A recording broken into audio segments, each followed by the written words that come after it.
Amarachi Oakley grew up in a house where the sound of prayer was as constant as a ticking clock.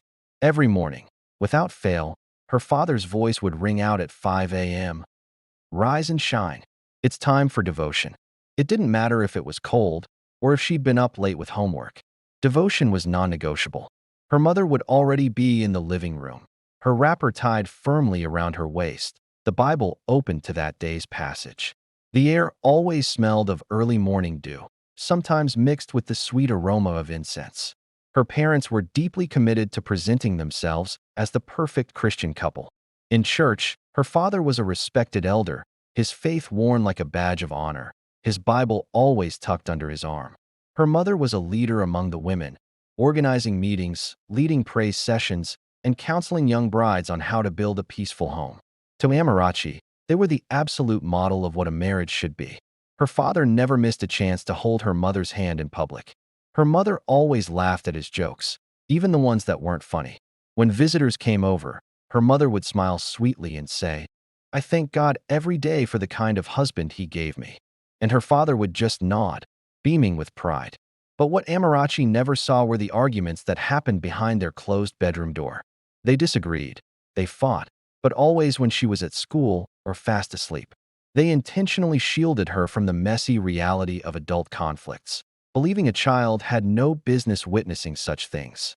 And so, Amarachi grew up thinking marriage was just effortless love, all wrapped up in God's grace. Beyond the spiritual rules, her home was built on discipline.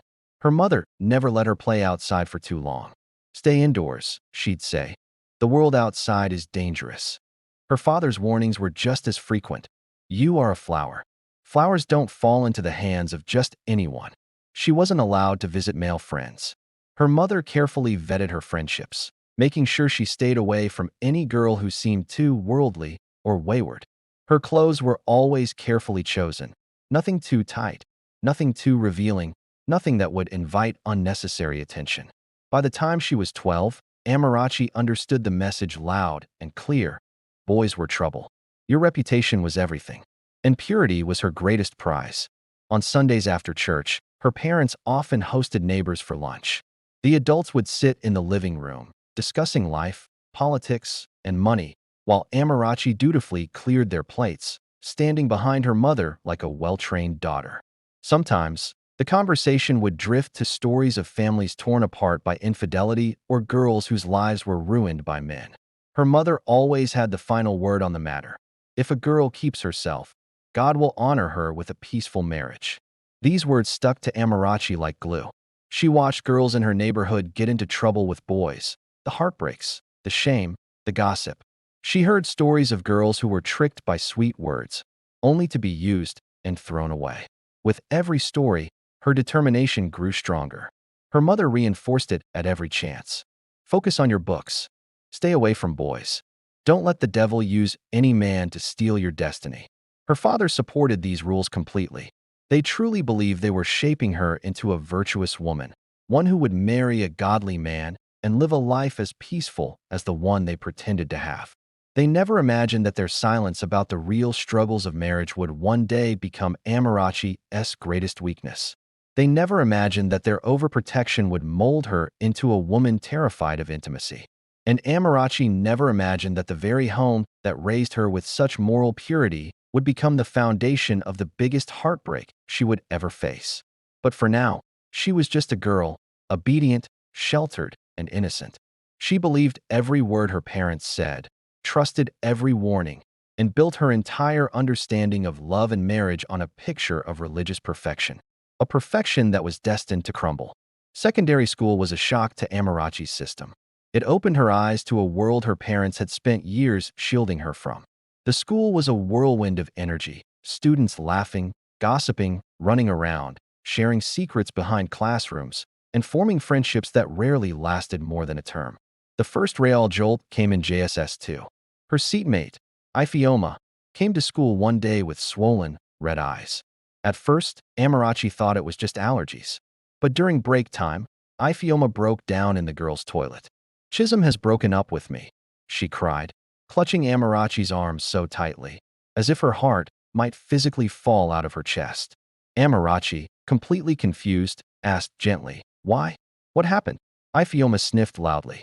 He said he found someone more mature. After everything I did for him, I sneaked out for him. I lied to my parents. Her voice trailed off, thick with shame. Amarachi didn't fully understand what everything meant, but the raw pain of the heartbreak was so intense she could feel it in her own chest. That was the first time she realized that boys could completely shatter someone's peace. And it wouldn't be the last. By the time she reached SS1, Amarachi had witnessed enough drama to write a novel. Her friends shared stories that sounded like they were straight out of a movie. She heard about Nkechi, a girl in the class above, who got pregnant and had to drop out of school. The shame was so great that her family moved to another city. The boy responsible denied it and went on with his life as if nothing had happened. Amarachi remembered her mother's words about ruined girls, and a chill went down her spine. Then there was Ada, one of the most popular girls in school. She was beautiful, confident, and always surrounded by admirers. Amarachi didn't fully understand what everything meant, but the heartbreak was so intense she could feel it in her own chest. That was the first time she realized that boys could destroy someone's peace. And it wouldn't be the last. By her first year of senior secondary school, Amarachi had witnessed enough drama to write a whole novel. Her friends would share these unbelievable tales. One week, it was Neka, crying because her boyfriend stole her phone and just vanished. Another time, it was Jumok, who got suspended from school for sneaking out to meet an older boyfriend who got her pregnant. And then there was Blessing, one of the prettiest girls in their class, who was always getting letters from boys. One afternoon, Blessing disappeared after school. She came back an hour later, her hair a mess, uniform all rumpled, and her eyes red and puffy. When Amarachi asked what happened, Blessing said just 5 words, "Boys are not worth it." That phrase became a mantra among the girls, so much so that Amarachi started seeing it as a warning from heaven itself. But despite all these stories, the girls kept chasing love. They kept trusting boys, kept falling for the same sweet-talking lies. So Amarachi distanced herself. During break, she'd sit alone, reading novels or solving math problems, while the other girls whispered about crushes, relationships, and who kissed who behind the science lab. One afternoon, 2 girls in her class started fighting over a boy named Samuel. They pulled each other's hair, tore their uniforms, and hurled insults about each other's families as the whole class just watched in shock. Amarachi just shook her head, thinking, "This cannot be my life." Her mother's warnings echoed constantly in her mind. Men will ruin your future if you let them. Boys don't love at this age, they experiment. Keep yourself, Amarachi. Don't join them. And her father always added, your body is your pride. The day you lose it to the wrong person, you lose part of your destiny. So, Amarachi walked a straight line. She avoided boys completely. No exchanging numbers, no long greetings, and definitely no accepting gifts. When a boy named Emmanuel tried to give her a Valentine's card, she refused it so quickly that her classmates teased her for months. Some said she was proud. Some said she was just pretending. Others said she was too spiritual. But Amarachi didn't care. She chose peace over drama, books over heartbreak, silence over scandal. She watched her friends fall in and out of relationships, saw them cry over boys who didn't even care, saw them lose their confidence, their focus, in themselves. Every tear she witnessed was another warning to her heart. By the time she reached her final year, her belief was sealed. Love was beautiful only in theory. Boys were a distraction. Her purity was her strength. She wanted a future free from heartbreak, a future like the one her parents pretended to have, a marriage full of respect and godliness, untouched by betrayal or pain. She had no idea that the very choices she was making out of fear would become the root of her marriage problems years later. For now, she was convinced she was doing the right thing. But life had already started writing a chapter she could never have foreseen. The gates of the university opened up to Amarachi like a world she had only seen in movies. Lively, loud, and completely unpredictable. Students were rushing everywhere, carrying bags, books, or just vibes. Couples held hands openly, laughing and teasing each other with a freedom Amarachi had never known.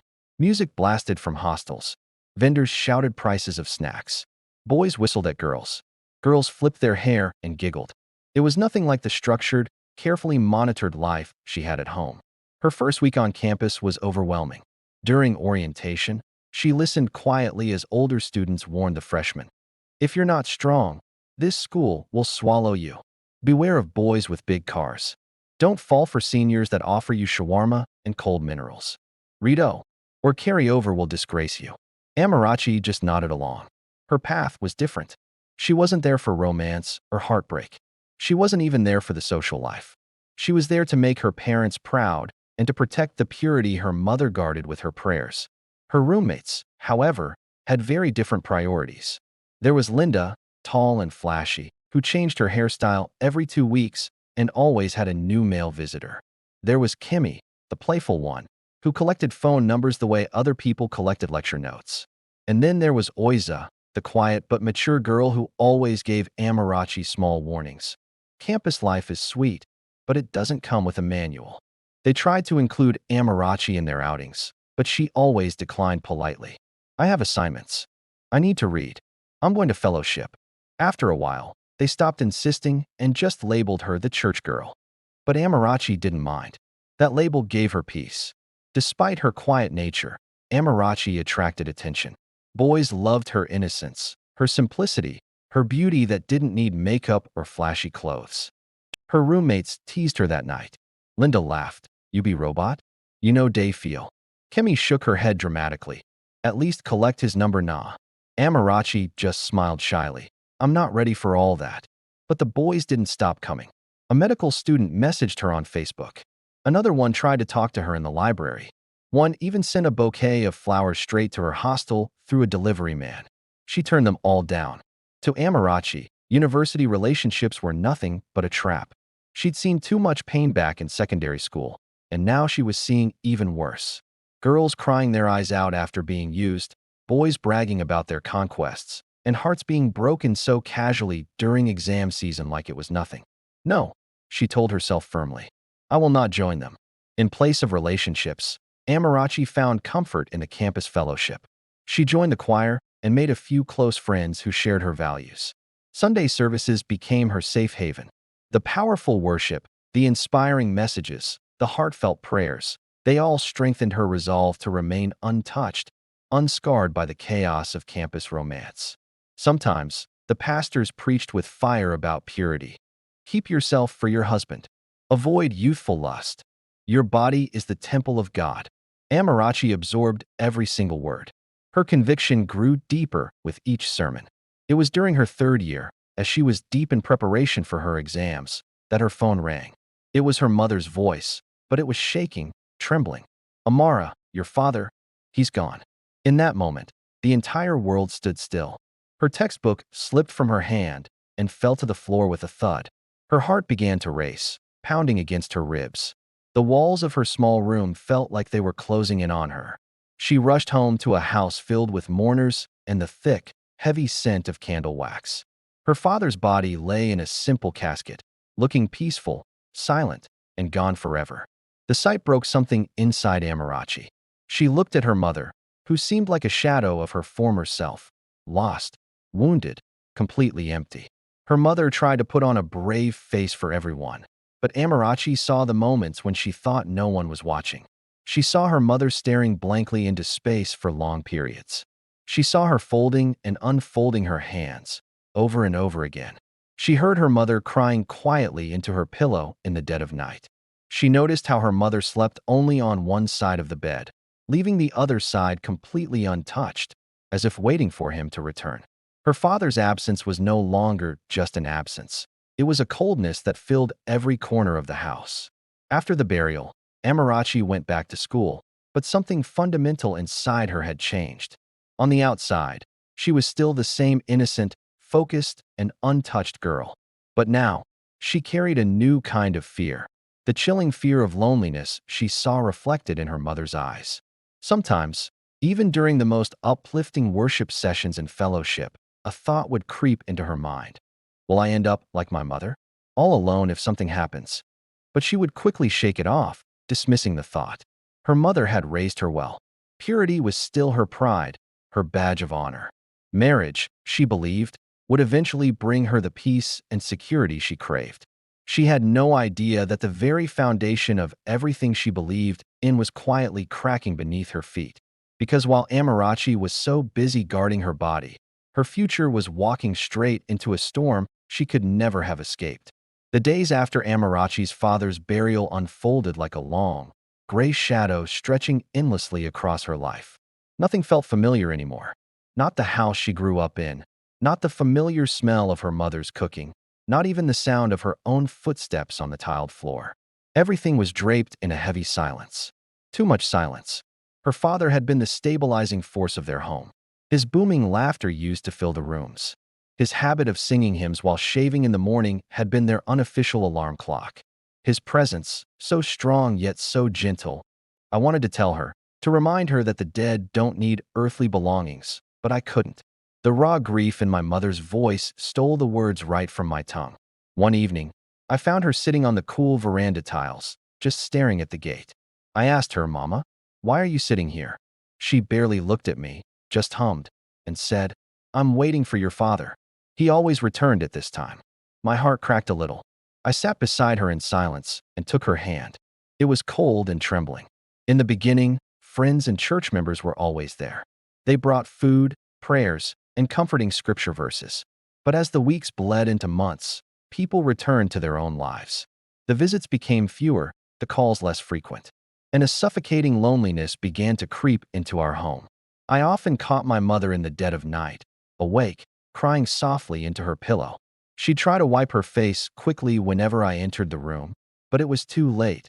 The truth was written in the puffiness of her eyes. One night, around 2 in the morning, I woke up to get some water. As I passed my parents' bedroom, I heard a sound I had never heard before. It was a deep, aching sob. So raw, so painful, almost animalistic. It was the sound of a heart breaking, piece by piece. My mother was on the floor, clutching one of my father's shirts to her chest, just rocking back and forth. I froze. Tears welled up in my eyes. I had never seen my mother, this strong prayer warrior, this unshakable church leader, completely crumble like that. My first instinct was to rush in, to hold her, to comfort her, but something stopped me. My mother had spent her entire marriage shielding me from the harsh realities of adulthood. This breakdown, it wasn't meant for my eyes.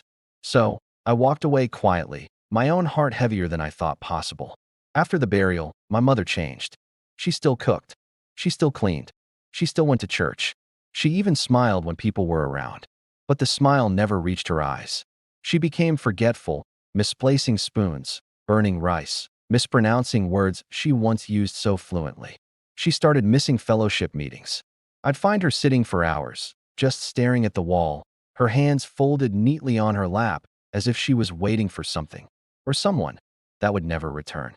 I was so worried, but I had no idea how to help. What do you say to a woman whose entire world has been shattered? One afternoon, I walked into the living room and found her holding my father's photograph. "Amara," she whispered, her voice so soft I almost didn't hear it. She didn't even look up. "Yes, Mama." She took a slow breath and asked, "Do you know what is worse than death?" My throat tightened. I shook my head, unable to speak. A body that sleeps without being held. I didn't understand what she meant, not then. But I felt the weight of those words settle in the room like a thick layer of dust. My mother was lonely. Painfully, desperately lonely in a way I couldn't even begin to imagine. It wasn't just emotional, it was physical. My mother, who had shared a bed, a body, and a life with her husband for decades, now lay alone every single night, untouched and unheld. It was a revelation. She was a woman drowning in silence, fighting urges she couldn't dare to express, terrified of what people would say if she ever sought comfort outside of her widowhood. Society expected her to become a saint overnight. No desires, no companionship, no touch, just an empty bed and memories. And my mother was suffocating under that unspoken expectation. When I had to return to university, I carried a guilt I couldn't name. It felt terrible leaving her alone, but I had to finish my education. My life had to go on, didn't it? I called home every night. "Mama, are you okay?" "I'm fine." She'd always reply in that same flat tone. "Have you eaten?" "Yes." "Are you sleeping well?" There was always a pause. I try, but I never believed her. I knew she was just saying what I wanted to hear. During lectures, my mind would drift back home. I'd picture her sitting alone in that big house. During prayers, I'd beg God to comfort her, to ease her pain. During fellowship, I'd find myself crying quietly in a corner, overwhelmed by this deep, gnawing fear of the unknown. My father had been my hero. He was my mother's backbone, the center that held our family together in perfect, beautiful order. And now, everything was unbalanced. A massive void had opened up in our lives. A void that, I would soon learn, would eventually swallow logic, morality, and the very relationships I held dear. I didn't know it yet, but my mother's loneliness, this quiet, aching loneliness, was becoming the seed of the greatest betrayal I would ever experience. Life, silently and slowly, was preparing me for a storm I never saw coming. What happens when a good woman is pushed to her absolute limit? What happens when grief and loneliness make you do the unthinkable? I was about to find out. This is just the beginning of our story. A story about love, loss, and the devastating consequences of loneliness. If this resonates with you, or if you've ever felt the ache of grief, please subscribe and follow along. We have so much more to uncover. The first full year after her father's death was a silent war for Amarachi's mother. On the outside, everyone saw the strong, prayerful widow who carried herself with so much dignity. But on the inside, her heart was a battlefield. She wasn't just grieving a husband. She was grieving the loss of touch, of warmth, of protection and companionship. She was grieving the feeling of being wanted, of being desired. Her loneliness wasn't ordinary. It was the kind that seeped into your bones, a constant, chilling companion. As a leader in her church, every move Amarachi's mother made was scrutinized. People watched her closely. Every step was judged, every smile analyzed, every conversation monitored. In the church hallways, whispers floated behind her like shadows. "She's so strong," they'd say. "A true virtuous woman. She's carrying her widowhood so well. Look at her. She doesn't even look at another man. God will surely bless her." But behind all this praise was an unspoken law, a silent decree. A widow must never desire again. Not a hug, not intimacy, not even simple companionship. She was expected to pray, to serve, to keep quiet, and to honor her late husband. So, she lived inside a cage, one built from societal expectations and hollow words of comfort. It was a beautiful prison, but a prison nonetheless. The nights were the hardest. Most nights, she lay awake on the side of the bed she had once shared with her husband. Her hand would reach out, touching the empty space beside her, the cold spot where his body once radiated a comforting warmth. Sometimes, in the quiet darkness, she'd place a pillow there, just to pretend it was him. Other times, she cried softly, muffling her sobs so no one would hear. And on the worst nights, she'd hug herself tightly, whispering into the darkness, "Lord, I'm trying, but it's so hard." Even Amarachi didn't know the depth of her mother's emptiness. How could she? Amarachi was still a young woman, untouched, innocent, and completely unaware of the profound power of human connection or the deep torment of its absence. Her mother, on the other hand, had tasted marriage. She had known intimacy. She had known companionship. To have all of that snatched away so suddenly was like being deprived of oxygen. Yet, the world still expected her to smile, to be strong, to be an example. A few men did notice her loneliness. There was an elderly church deacon who always seemed to linger a bit too long when speaking with her, his eyes holding a pity she didn't want. A widower in the neighborhood started dropping subtle compliments, hoping to catch her attention. Even the pharmacist near the market once remarked, "Madam, you look too fine to stay lonely." She ignored all of them. She was terrified of being labeled a loose widow. She was terrified of sin, terrified of what people would say, terrified of the judgment that would surely follow. So, she buried her desires deep inside her chest, like a forbidden seed she couldn't allow to sprout. But suppressed emotions don't just die. They take root, and they grow in unexpected, sometimes dangerous, directions. One night, completely overwhelmed by feelings she couldn't share with anyone, Amarachi's mother knelt beside her bed. Her prayer was a desperate whisper. "God, I am trying to be strong. I am trying to be pure. But this loneliness, this emptiness, it's tearing me apart. Please help me, Lord. Don't let me fall." Her tears soaked the bedsheet, a testament to her silent struggle. For the first time in her life, she felt like a complete hypocrite, preaching strength while living in weakness, teaching purity while drowning in longing. She prayed for hours that night, But the loneliness didn't disappear. If anything, it grew sharper, more defined, more relentless. She threw herself into busyness, anything to keep her mind from wandering. She became Mama Amara, again, the pillar of the community. She cooked large meals she couldn't finish. She cleaned the house over and over, scrubbing away at imaginary dirt. She attended every church meeting, visited neighbors, and even tried to pick up new hobbies. She joined a women's fitness group just to be around people, to fill the silence with chatter and movement. As Amarachi prepared to graduate, her mother started having a terrifying thought, a thought that echoed in the quiet corners of her mind. When she leaves the house completely, I will finally be alone. What will I do then? The idea of an empty house, a house once filled with life and now silent, absolutely terrified her. The loneliness, which she had managed to push down while Amarachi was still around, was growing louder, stronger, and more demanding. It was in this vulnerable state, emotionally weak, morally confused, and spiritually exhausted, that she made a decision. A decision she should never have made. A decision that would shatter trust, break her daughter's heart, and haunt her forever. But for now, Amarachi had no idea. She looked at her mother and saw strength. She believed her mother had conquered loneliness. She believed her mother was safe. She was wrong. Very, very wrong.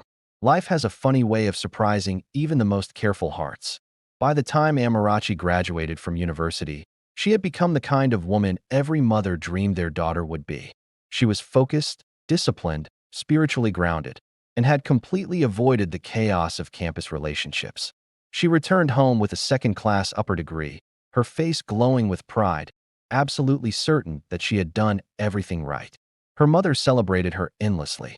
Friends and neighbors came to congratulate her, and for a few glorious weeks, the house that had felt so empty since her father's death finally came alive again with laughter and joy. But even in the middle of all that happiness, her mother's loneliness remained, a silent shadow hidden behind bright smiles, tucked between conversations, and buried under the heavy responsibilities of motherhood. It was during this fragile time that a man named Chaik Naji entered their lives. Chaik was one of those men who just radiated a calmness that made you trust him instantly. He was tall, collected, and soft-spoken, with a gentle smile that never seemed to leave his face. He worked as a junior accountant at a well-known company and happened to live in the same estate as Amarachi's aunt. The first time he saw Amarachi was at a family friend's Thanksgiving ceremony. He literally stopped mid-conversation. Her innocence drew him in. Her beauty caught his eye. Her quietness intrigued him. He walked over and introduced himself politely. "Good afternoon," he said. "I'm Chaik. I don't think we've met before." Amarachi, being shy, just nodded and replied, "Good afternoon." Her mother, however, noticed his interest immediately, and a smile of satisfaction spread across her face. In her mind, this was it. This was Amarachi finally stepping into the next chapter of her life. Marriage, companionship, adulthood. Everything that she herself had lost. Chaik was everything Amarachi had ever been taught to pray for in a man. He went to church. He had a stable job. He was respectful. He wasn't the type to flirt with every woman he saw. He spoke with intention, never trying to manipulate her. He courted her slowly, gently, never pushing her or making her feel uncomfortable. He asked about her dreams. He listened patiently when she talked about her late father. He encouraged her whenever she started to doubt herself. And he always smiled that warm smile when she grew shy around him. For the very first time in her life, Amarachi felt emotionally safe with a man. Even her mother approved of him quickly, perhaps a little too quickly. Every single time Chaik visited their house, her mother would find an excuse to be around them. She would offer him food, ask about his job, laugh at his jokes, and praise him in front of the neighbors. Amarachi just thought it was normal motherly excitement. She had no reason to think otherwise. But something darker was starting to form just beneath the surface of all that excitement. A quiet awareness. A dangerous curiosity. You see, her mother was also drawn to Chaik's gentleness, but for reasons she refused to admit, even to herself. A few months into their relationship, Chaik gently raised the subject of intimacy. It wasn't forceful or manipulative, just honest. He looked at Amara, his voice soft but clear. "Amara, I love you. I want to marry you. But I also want to know your boundaries." She looked back at him, her eyes wide with a mix of surprise and apprehension. She took a breath and said the words she had practiced in her heart for years. I, I want to wait until marriage. She braced herself for disappointment, maybe even a hint of frustration. But Chaik simply nodded, his expression unchanging. That's fine. I respect that. He leaned in and kissed her forehead lightly. It wasn't a passionate kiss, but a soft, reassuring touch that spoke volumes. In that moment, her heart melted. Her innocence felt seen and validated. The values her mother had instilled in her felt vindicated. Later that evening, bursting with pride, she told her mother the news. I told him I want to wait until after the wedding. Her mother's face broke into a wide, proud smile. That is my daughter, she exclaimed. But as she hugged Amara, something twisted inside her heart, a sharp pang of envy, of loneliness, of a deep, unfulfilled longing. She pushed the feeling down immediately, burying it under layers of maternal pride, pretending it was nothing. When Chaik finally proposed, it was as simple and pure as their courtship had been. There was no grand drama, no hidden cameras, no expectant crowd. It was just the two of them under the shade of a large mango tree beside her house. The evening breeze was gentle, brushing softly against their skin as the sun began to set. He took her hands in his. Amarachi, will you be the woman I share my life with? Her heart hammered against her ribs. Her hands trembled. Tears of overwhelming joy filled her eyes. Yes, she whispered, her voice choked with emotion. Her mother cried the loudest when she saw the simple, elegant ring on Amara's finger. My daughter is getting married. God has done it, she sang, dancing around the small living room.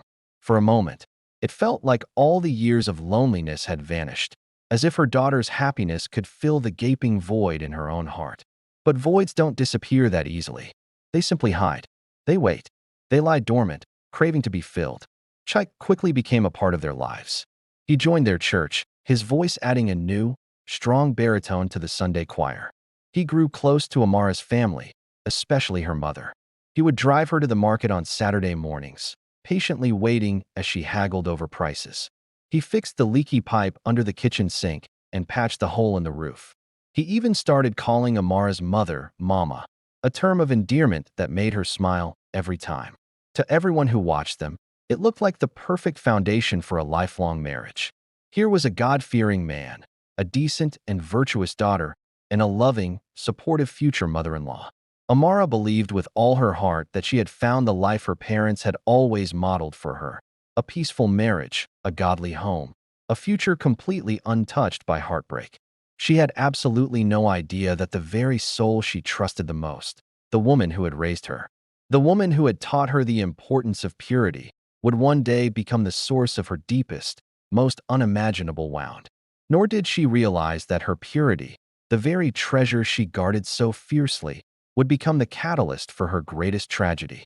But for now, she was simply happy, hopeful, ready for her forever, and completely, blissfully unaware of the storm that was silently gathering on the horizon. The wedding day arrived like a dream painted in hues of white, gold, and soft, melodic music. Amara felt almost lightheaded with joy as she walked down the aisle, her heart swelling with an anticipation she had held for years. After all the discipline, the patient waiting, the careful guarding of her heart and her body, this was the moment she had whispered about in her quiet prayers, the future she had imagined during late-night devotionals. Her mother, looking radiant in a custom-made lace blouse and a flowing wrapper, walked beside her, a proud smile gracing her lips. But if you looked closely, you could see a shadow of something unreadable, something complex and unsettling, in her eyes. Amara, lost in the magic of the moment, didn't notice it. She had no reason to. The church was filled to the brim. Friends, family, and well-wishers packed every single pew, their faces beaming. At the altar, Chaik stood waiting, his eyes glued to her, as if she was the only person in the entire world. When the minister asked for her vow, Chaik leaned in and whispered her name. Amarachi. She looked into his eyes and replied, her voice steady and clear. I do. Her heart fluttered like a trapped hummingbird, but her spirit was calm. Everything was perfect. The music, the prayers, the exchanging of the rings, the first kiss as husband and wife. It all felt like a scene from one of the romantic movies her mother used to love watching on lazy Sunday afternoons. Even her mother's smile seemed to shine with pure pride. She's finally stepping into womanhood, her mother whispered to a relative sitting nearby, though the words carried a weight no one else could possibly understand. The celebration continued long into the evening, a blur of dancing, laughter, and heartfelt blessings. Finally, the reception ended. The guests departed, and the newlyweds were alone at last. They arrived at the modest but cozy home Chaik had prepared for them. He carried her over the threshold, just like in the movies, and they both laughed, feeling a giddy mix of excitement and nervousness. The air was thick with unspoken promises. The reception was an explosion of life and joy. Guests danced, their bodies moving to the rhythm of celebration, and laughter echoed through the hall, filling every corner with warmth. A deep gratitude swelled in Amarachi's chest, a silent prayer of thanks to God for this perfect day. For a few moments, her mother became the center of attention, gracefully hosting relatives, her smile a beacon, ensuring everything went smoothly. Amarachi watched her, a proud daughter, completely unaware of the turbulent undercurrents swirling beneath her mother's radiant excitement. Chaik leaned in, his voice a warm whisper against her ear. "I can't believe we finally made it." A brilliant smile lit up Amarachi's face as she held his hand, her fingers intertwining with his. "Me neither," she replied softly. In that moment, for the very first time, she felt like her world was complete, every piece perfectly in place. Finally, the wedding night arrived. They stepped into the honeymoon suite, a romantic haven decorated with fragrant flowers, soft, glowing lights, and the gentle flicker of candles. Amarachi's heart began to race, a flutter of nervous anticipation. Her body felt tense, coiled with uncertainty, her mind filled with questions she had never dared to ask aloud. Chaik, ever perceptive, noticed her apprehension. He took her hand, his touch gentle and reassuring. "Amara, we don't have to rush. If it hurts, we stop. I just want us to enjoy this night together." She nodded, a wave of gratitude washing over her for his patience. But as the moments stretched on, a different kind of wave crashed over her, one of pain, fear, and overwhelming anxiety. It wasn't just a fear of physical intimacy. It was a deeper fear of the unknown, the fear of being hurt, the terrifying fear of losing control over her own body. "Chaik, maybe not tonight," she whispered, her voice barely audible. Chaik's expression softened with understanding. He didn't push, he didn't insist. "Okay, we'll wait," he said, bringing her hand to his lips for a soft kiss. "I'll always respect you." Over the next few weeks, subtle patterns began to emerge in their new life together. They were small things, nothing that would raise an alarm, at least not at first.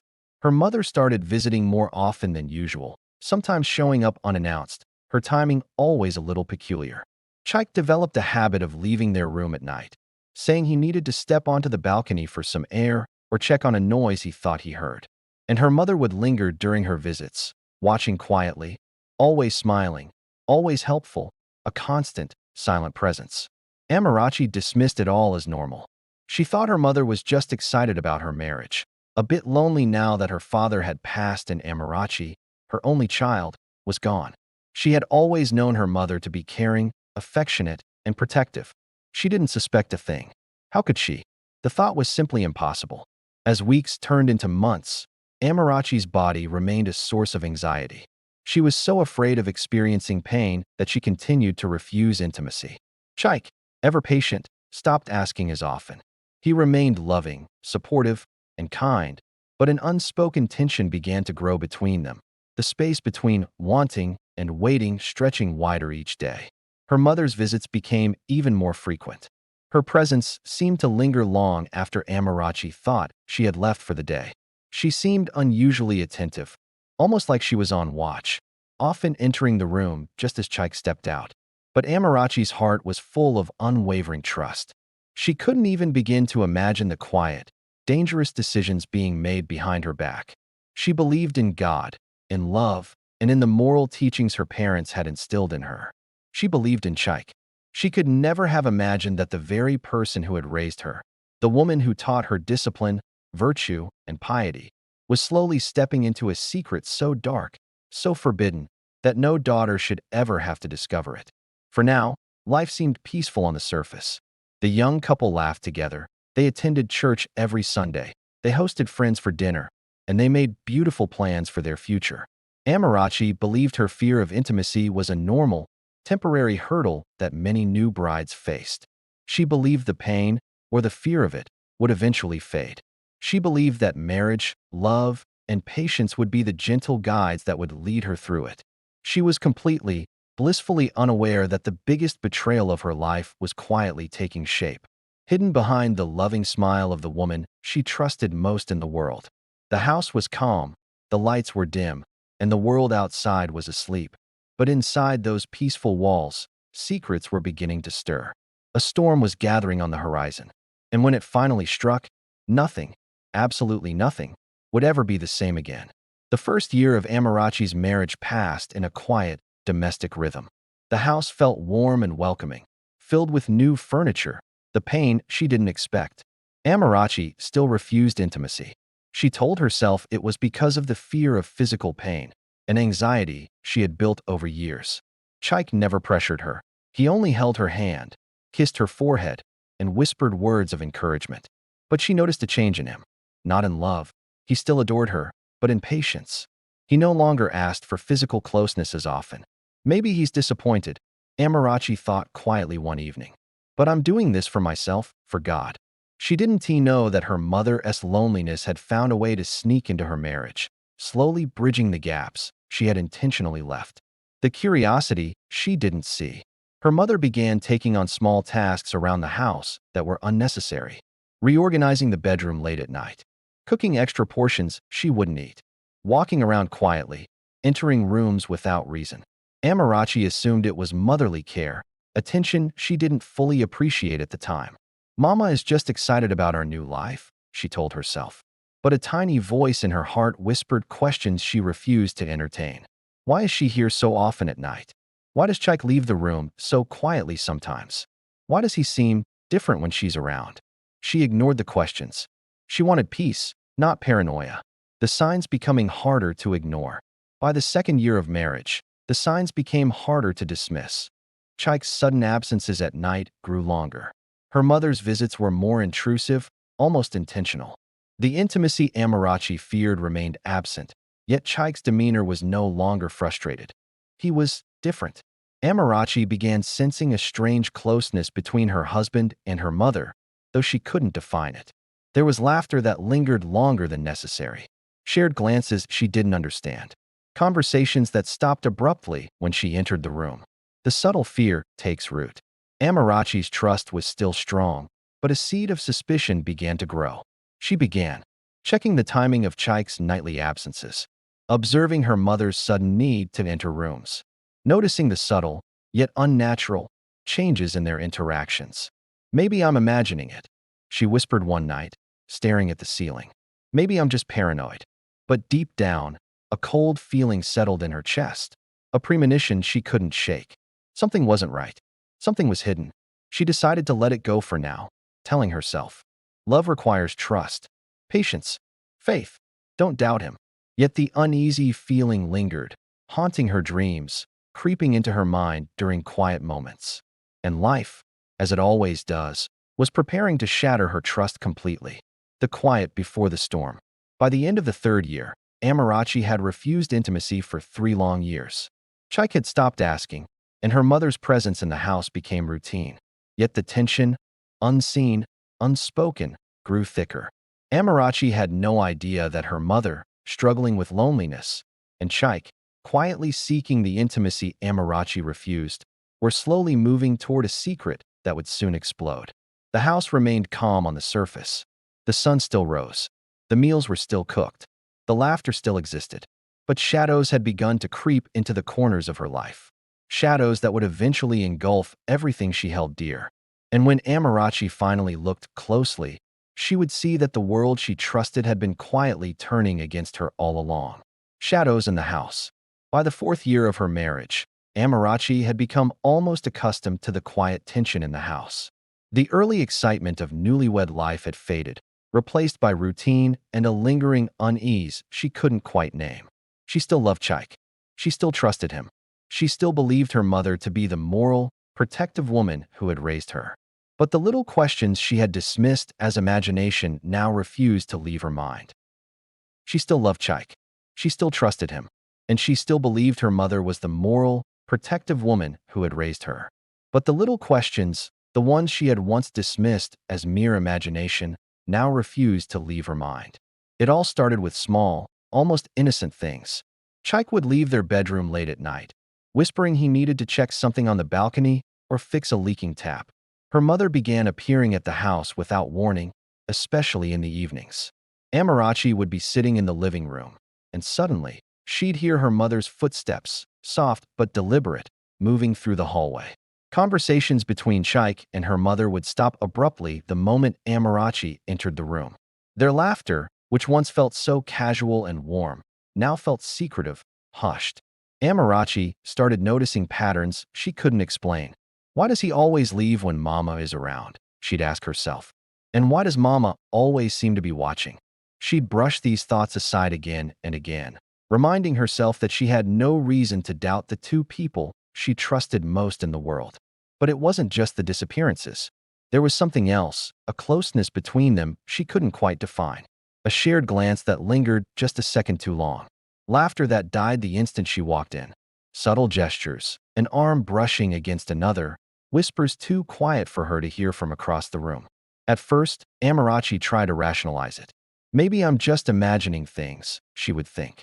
Maybe they're just talking about me, or the house, or some inside joke I don't understand. But deep down, she could feel it. Something felt unnatural. Something felt wrong. Chaik never complained. He never pushed her for intimacy.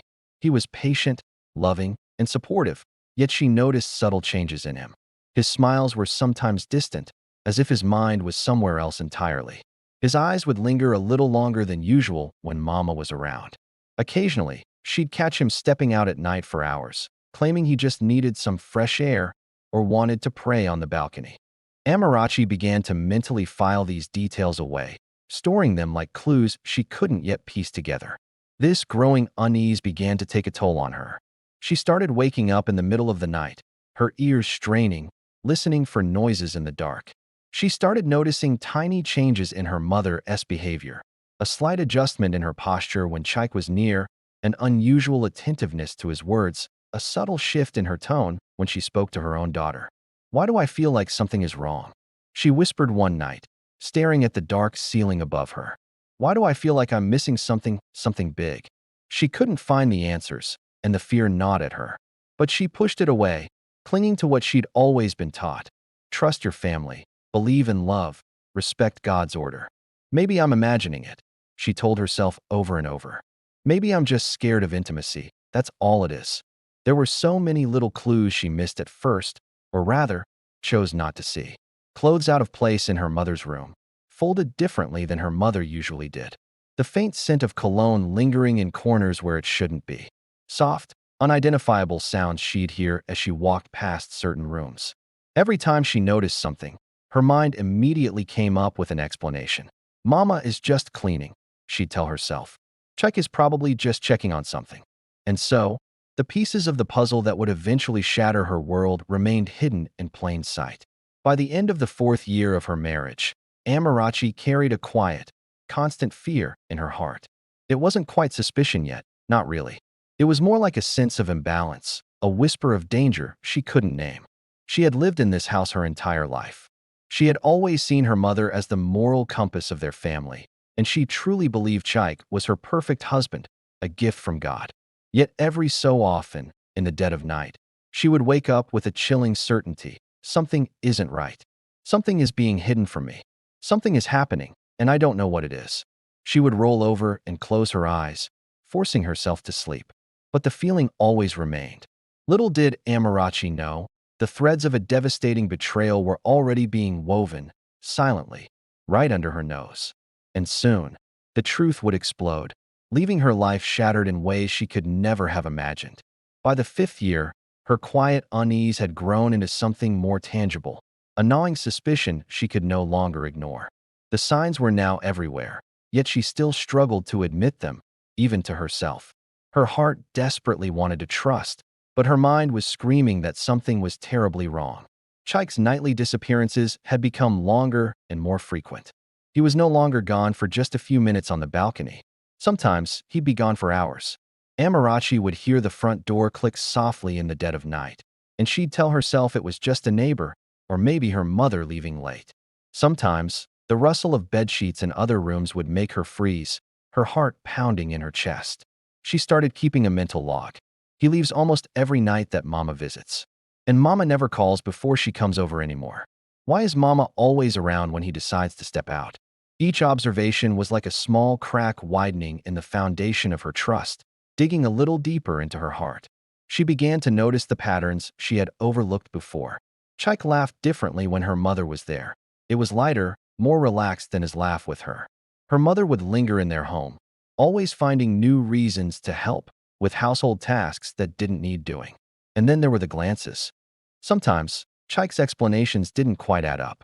He'd say things like, "I just went to the balcony to pray," or "I was just checking the fuse box again." My favorite was, "I just needed some fresh air." The first few times, I believed him. Why wouldn't I? He was my husband. But the explanations started to become repetitive, almost rehearsed. They were too convenient. And the strangest part? My mother's presence always seemed to coincide with these sudden absences. I'd find her nearby, just moments later, smiling calmly, her hands folded. She'd say, "Oh, I just came to see if everything was okay." But something about the timing felt unnatural. It was a perfectly choreographed dance, and I was the only one who didn't know the steps. For the first time in our marriage, I realized I couldn't keep ignoring the signs. The small inconsistencies, the strange coincidences, they were starting to form a pattern I couldn't unsee. "I need to know the truth," I whispered to myself one night, staring at the ceiling. "I cannot live like this, wondering, doubting, hurting." The not knowing was eating me alive. So, I decided to investigate, but quietly. My first step was to check the CCTV cameras in our house. We had them installed years ago after a scare in the neighborhood, but they had long been neglected, forgotten relics of a past anxiety. As I checked them one by one, my heart sank a little. Some cameras weren't working at all. Others showed fuzzy, distorted images that made it impossible to see anything clearly. I spent the next few days repairing and adjusting the cameras myself, secretly, without telling Chike or my mother. I did it when Chike was at work and my mother wasn't visiting. Each dusty cable I reconnected, each blurry lens I cleaned and refocused, filled me with a strange mix of anticipation and absolute terror. The questions churned inside me, keeping me awake at night. What if I see nothing? What if I'm just being paranoid and I'm the one destroying my own marriage? What if I'm wrong? But then the most terrifying question would surface. What if I am right? Despite the fear, I felt this strange, unyielding determination. I needed proof. I needed certainty, no matter how devastating the cost. With the cameras finally working, I started my quiet observation. I kept a small, hidden journal. I noted the exact times Chike left our bedroom at night. I documented the moments my mother would suddenly appear in the hallway, unannounced. I listened for any unusual sounds, any creaks or whispers that broke the silence of the house. Sleep became a luxury I could no longer afford. I started sleeping lightly, my body tensed, waking at the smallest noises. My heart would race with every footstep in the hallway, every door that opened or closed. "I have to know," I thought, clenching my fists under the covers. "I can't live in this uncertainty anymore." Each night became a silent vigil, a test of my patience and my courage. I was on the verge of uncovering a secret that I knew, deep down, would shatter everything I believed about love, trust, and family. And I had no idea just how devastating the truth would be. My heart had been heavy for years, weighed down by unanswered questions and strange patterns I couldn't explain. My husband's excuses, my mother's oddly timed visits, it was all a puzzle I couldn't solve. But now, with the CCTV system repaired and every camera positioned just right, I felt a cold, hard determination settle over me. The anxiety was still there, but it was overshadowed by a desperate need for answers. I needed proof that would either confirm my gnawing suspicion or dismiss it forever, allowing me to finally breathe again. I prayed I was wrong. I prayed I was just a jealous, insecure wife. But I had never imagined how painful the truth could be. One quiet evening, I found myself alone in the living room. Chike had said he was tired and went to bed early. My mother was staying in the guest room, as she often did. The house was completely silent except for the faint, monotonous hum of the refrigerator. With trembling hands, I opened the CCTV playback on my laptop. I started with the routine footage from earlier in the week.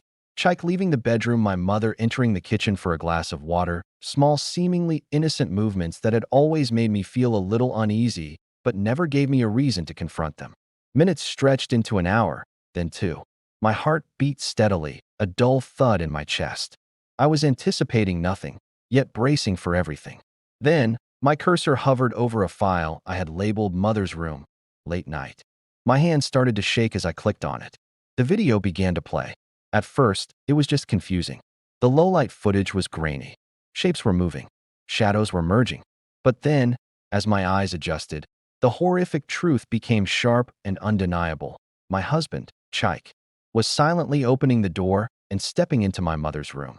My stomach twisted into a knot, and a wave of nausea washed over me.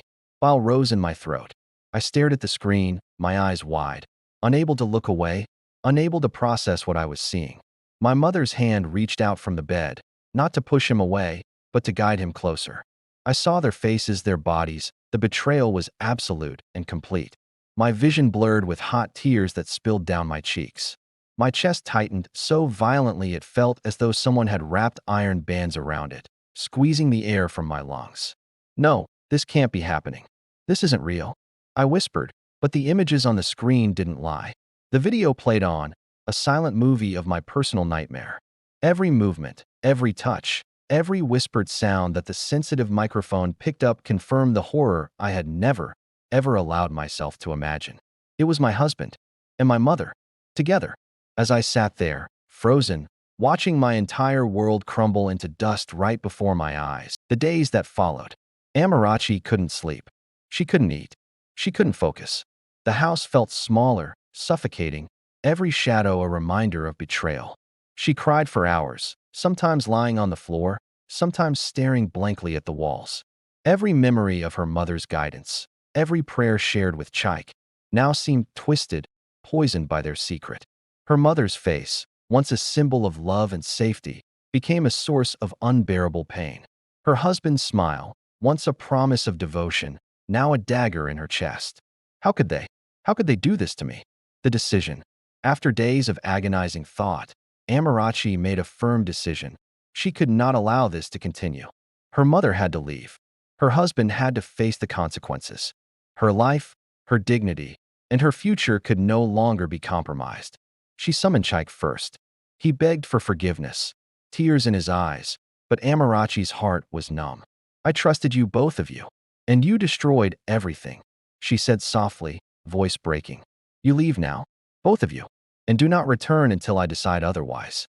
Her mother, confronted with Amarachi's calm but firm resolve, left the house silently, tears streaming down her face. Amarachi locked herself in her room, holding the remote for the CCTV. Every replay of the footage was a knife twisting deeper in her heart, but it was also proof. Proof that would ensure she never allowed such a betrayal again. The silent grief. Days turned into nights. Amarachi barely ate, barely spoke, barely moved. Her trust had been shattered. Her heart felt hollow, as though all the love, faith, and hope she had carried for years had been siphoned away. Yet, amidst the pain, a small, quiet resolve began to grow. "I will not let this define me. I will reclaim my life. I will reclaim my body, my heart, and my marriage, if it is to survive." The storm had passed over her life, leaving devastation in its wake. But for the first time, Amarachi understood one immutable truth. She would rise from this betrayal stronger than before. And somewhere deep in her heart, she knew the journey to healing and the reclamation of her love was only just beginning. Reclaiming control. After the devastating discovery on the CCTV, Amarachi felt a whirlwind of emotions. Anger, betrayal, grief. But gradually, a small seed of resolve began to grow.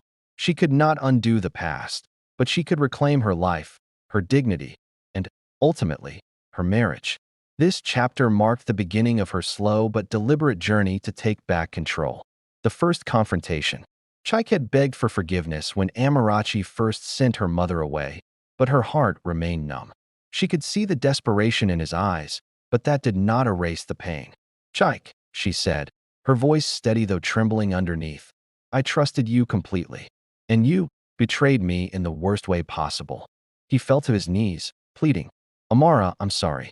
I made the biggest mistake of my life. Please, just let me prove I can be better. Amarachi studied him for long moments, her mind weighing every word. Then she said quietly, but firmly, prove it. But know this, I am not the same woman you married 5 years ago. Nothing will be easy, and nothing will be free. Chaik nodded, swallowing hard. He understood there would be no shortcuts. Setting boundaries. Amarachi began asserting herself in ways she had never done before. She reinstated the rules of privacy in her home, ensuring that neither Chaik nor anyone else could enter her personal space without permission. She made it clear that she would no longer tolerate any deception or secretive behavior. She started attending therapy sessions alone, learning to rebuild her trust in herself before trusting anyone else. Every decision, every boundary, was a step toward reclaiming her power. Relearning trust.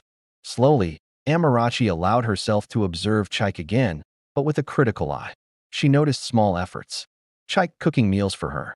Chaik waiting patiently when she needed space. Chaik attending church with her, offering prayers for healing. Her heart softened little by little, but cautiously. Trust had to be earned, not assumed. And Amarachi was determined to watch him prove himself. The fear of intimacy. Even after Chaik's sincere efforts, Amarachi still feared physical intimacy. She believed the pain she had anticipated on her wedding night would return, only now layered with the trauma of betrayal. But she also realized something crucial. The fear had never been entirely about physical pain. It was about trust, vulnerability, and emotional safety. Amarachi began to challenge herself gently. Small gestures of touch, like holding hands or a light embrace. Quiet nights sitting together, talking and laughing without expectation. Reclaiming her own desires, remembering her body belonged to her, not to anyone else. Every small step was a victory. After years of fear and avoidance, Amarachi was finally ready to face the part of herself she had long denied. Her own body, her sexuality, and the intimacy she had avoided for so long. This wasn't just about her relationship with her husband, Chaik. It was the beginning of a personal awakening, a quiet but powerful journey of self-discovery. It all started slowly, with a single, gentle step. One quiet evening, Amarachi invited Chaik to sit beside her on the sofa. There were no expectations, no pressure, just the simple warmth of his presence. She reached for his hand, her gaze fixed on her lap. I'm scared, she whispered, her voice barely audible. It won't be easy, but I want to try. Chaik didn't speak. He simply nodded, offering comfort without pushing.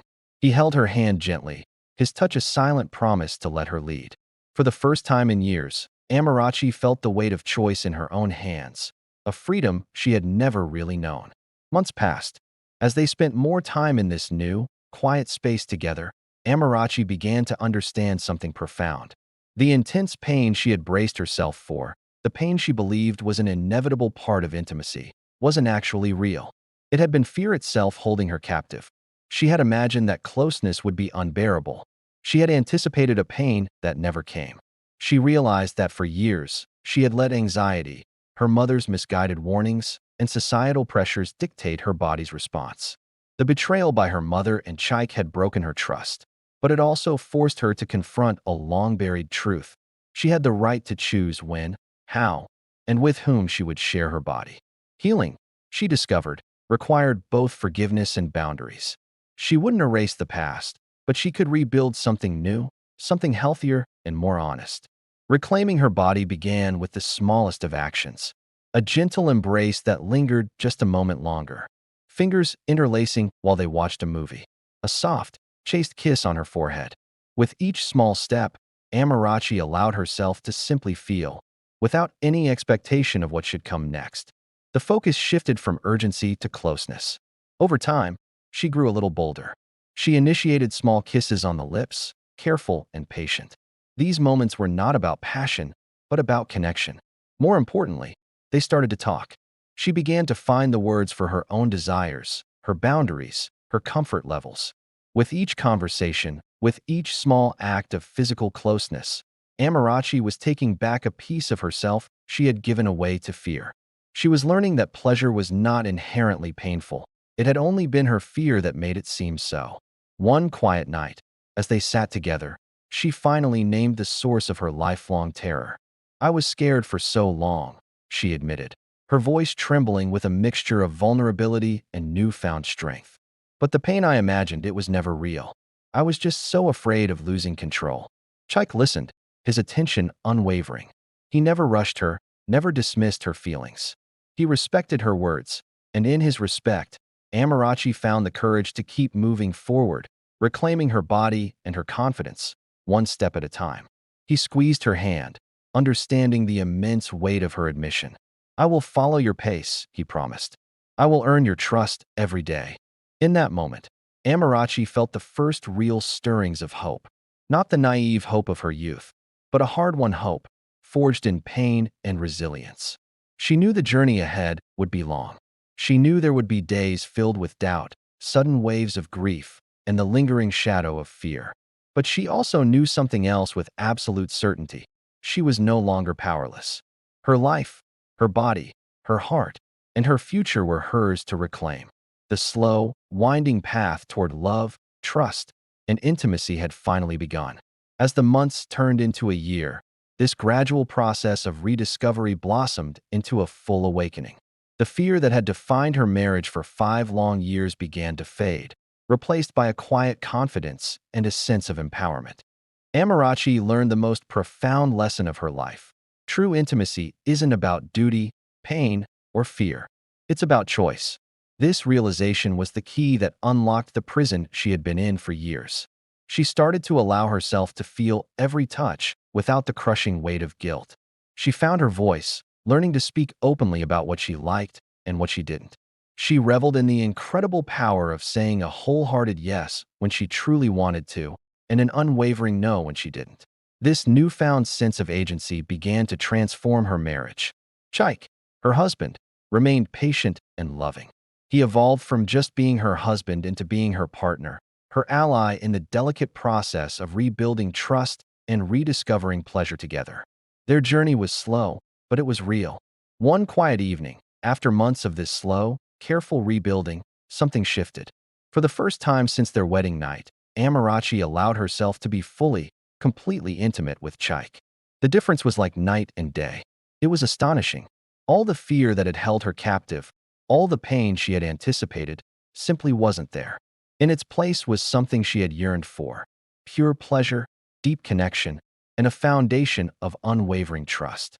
She finally realized how much of her life she had missed, how many beautiful moments had been stolen by the fear that had controlled her every move. Tears of relief, tears of pure joy, streamed down her face as she whispered, her voice thick with emotion. "It's not painful. It was never painful. I was just scared." Chike held her close, his own tears mingling with hers, their hearts beating in a perfect, synchronized rhythm. In that moment, trust finally met desire, and their world changed forever. From that transformative night onward, a new Amarachi began to emerge. She started to embrace her own desires, her own sexuality, openly and without apology. She discovered the thrill of initiating moments of intimacy, of exploring what truly gave her pleasure. She found empowerment in being desired, but even more so in the freedom of giving her desire willingly and joyfully. She learned to communicate her needs with a newfound confidence, secure in the knowledge that Chike would not just listen, but respect and cherish her choices. The woman who had been paralyzed by the fear of intimacy for half a long decade was gone.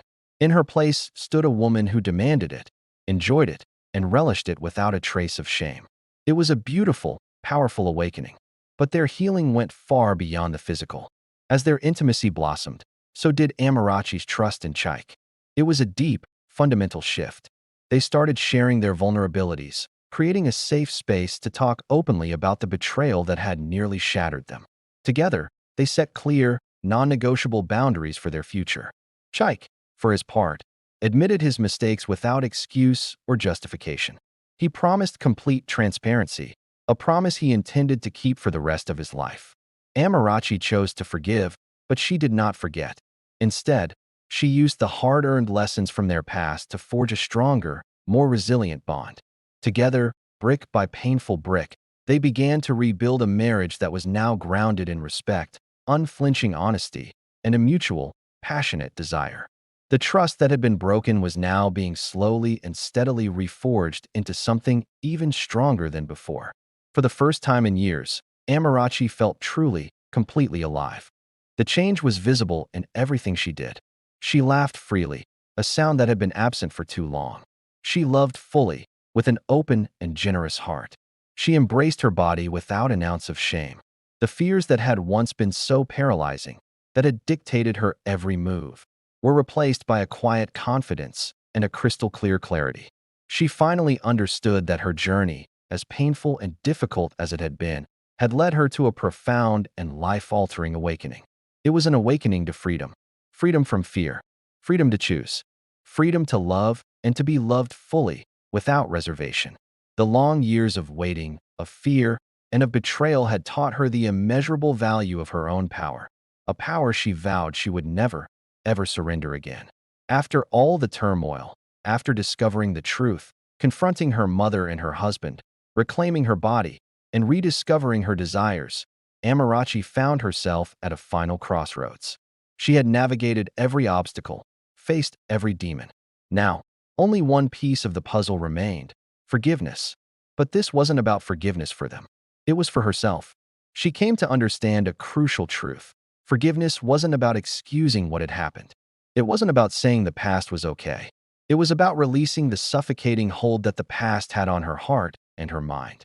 She chose to forgive Chaik for his betrayal, understanding that people make devastating mistakes, but that they can also acknowledge them and change. She forgave her mother, not to absolve her of her actions, but to reclaim her own peace. And with this forgiveness came an unexpected, beautiful gift: freedom. The anger, the grief, the shame that had once been the primary colors of her life began to fade, replaced by a newfound clarity and an unshakable strength. By the time their 5th wedding anniversary arrived, Amarachi and Chaik had reached a level of intimacy that neither of them could have imagined. They were a different couple, reborn from the ashes of their past. They laughed together, kissed freely, held each other without a second thought. Sometimes, Amarachi would take the lead, confidently exploring her desires without a hint of fear. Chaik, in turn, responded with overwhelming love, patience, and a deep admiration for the incredible woman she had become. He honored her, celebrating her strength. The physical pain she had once anticipated, the pain that had been a figment of her fear, no longer existed. She realized she hadn't been held back by her body, but by her mind. "It wasn't painful at all," she said one night, breathless with happiness. "I was only afraid of letting go." From that moment on, intimacy transformed from a source of dread into a joyous celebration of their love and mutual respect. This newfound intimacy and forgiveness were deeply intertwined with trust. It was the glue holding their new reality together. Amarachi began to see Chaik differently. He was no longer just the man who had failed her. He was the man who was willing to fight with everything he had to save their marriage. He communicated with an openness he'd never shown before, sharing thoughts and feelings that had previously been locked away. He honored her boundaries without fail, always waiting for her consent, reinforcing her sense of safety and control. He didn't just tolerate her strength and independence.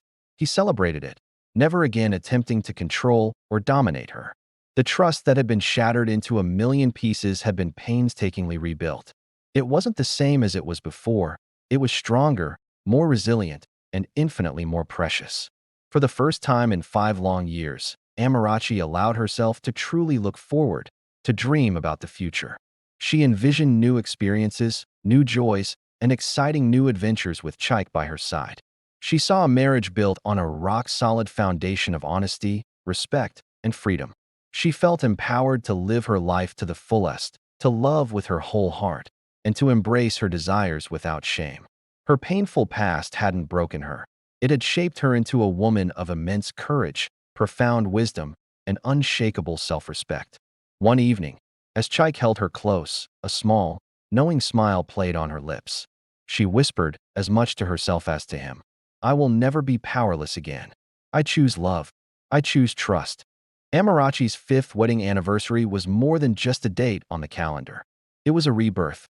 It marked the end of a long, dark chapter filled with fear, betrayal, and suffocating uncertainty. In its place, a new story was beginning, one of trust, intimacy, and a joy she was finally allowing herself to feel.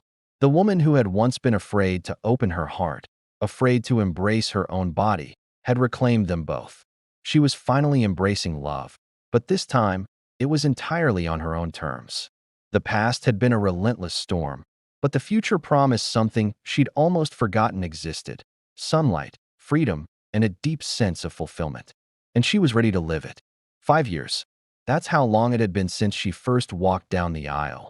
A young woman brimming with a fragile mix of hope, love, and a deep-seated apprehension she couldn't quite name. Those 5 years had tested her in ways she could never have imagined. The shadows of betrayal, grief, and fear had clung to her, dimming the light in her life. But here she stood today, not broken, but stronger. Not lost, but wiser. And most importantly, she was free. This wasn't just another year. This was the beginning of her chapter of healing, of wholeness, of a brand new start. A quiet peace had settled within Amarachi, the kind that only comes after the fiercest storms have passed. She had learned to make peace with her past, to stop carrying the weight of blame for what had happened. She finally understood that her fears, her extreme caution, and her desperate need to protect herself weren't weaknesses. They were valid responses to her pain. But she had also learned that there had to be room for healing. The betrayal that had once felt like a fatal wound, consuming her heart and mind, now served as a powerful lesson in strength and discernment. She had learned to forgive, not for anyone else, but for herself. Forgiveness wasn't about forgetting. It was about releasing the heavy chains of anger that had held her captive for so long. In their place, she found clarity and a profound sense of calm. Trust, once shattered into a million pieces, had been rebuilt. It wasn't the blind trust of her youth, but a conscious, mutual, and carefully nurtured trust. Amarachi finally felt the quiet joy of inner peace, a reward earned through tears, reflection, and hard-won wisdom. Her relationship with Chaik had transformed in a way that felt miraculous. The intimacy between them, once defined by her fear and his frustration, was now a beautiful source of joy, deep connection, and mutual empowerment. They laughed again, freely and often. They touched with tenderness and genuine affection, no longer walking on eggshells. They were finally exploring their desires together, wrapped in the safety of trust and care. Amarachi was discovering the true pleasures her body was capable of, pleasures that were no longer clouded by anxiety or the memory of pain. Their love, which had been so brutally broken by betrayal, had not only mended but had grown stronger, fortified by patience, honest communication, and a shared understanding. Amarachi finally accepted the truth she had denied for so long. Her body and her heart were hers. She had the right to choose, and she discovered that loving on her own terms was the most liberating feeling in the world.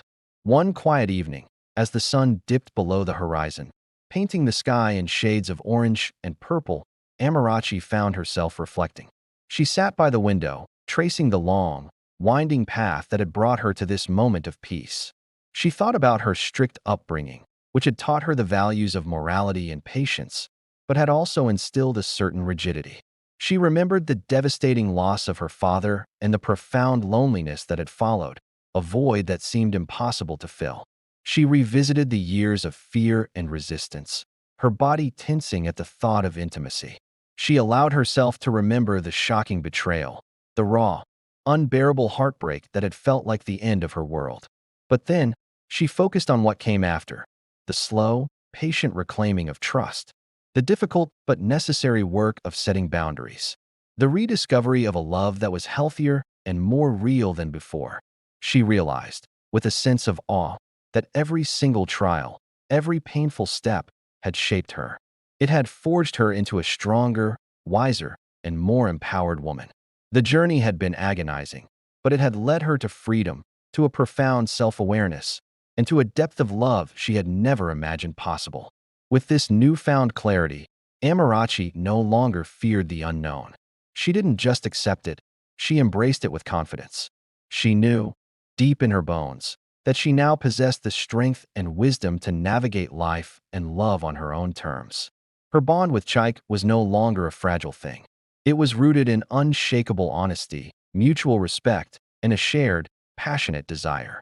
She felt confident speaking her mind, expressing her needs, her wants, her boundaries, without apology. Their marriage was no longer about obligation or clinging to a broken ideal. It was a true partnership filled with joy, passion, and a shared vision for the future. Amarachi's heart, once so heavy with doubt and grief, now felt light, overflowing with hope and a quiet, steady fulfillment. This was her final awakening. The woman who had been so cautious, so fearful, so constrained by societal expectations and her own personal trauma, had undergone a complete transformation. She had learned to love freely, without the shackles of her past.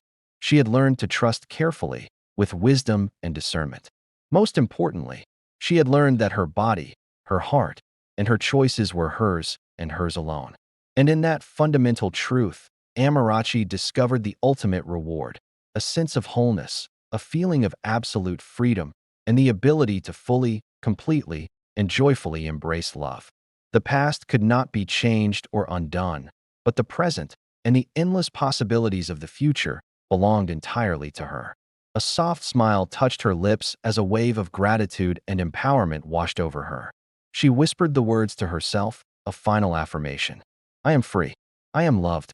I am me. The storm had passed, and now Amarachi's life was bathed in the warm, golden light of trust, intimacy, and self-discovery. Her journey hadn't ended in despair. It had ended in triumph. Thank you for joining me on this journey. If this story resonated with you, please like, share, and subscribe for more content that explores the power of healing and personal growth. Until next time, take care.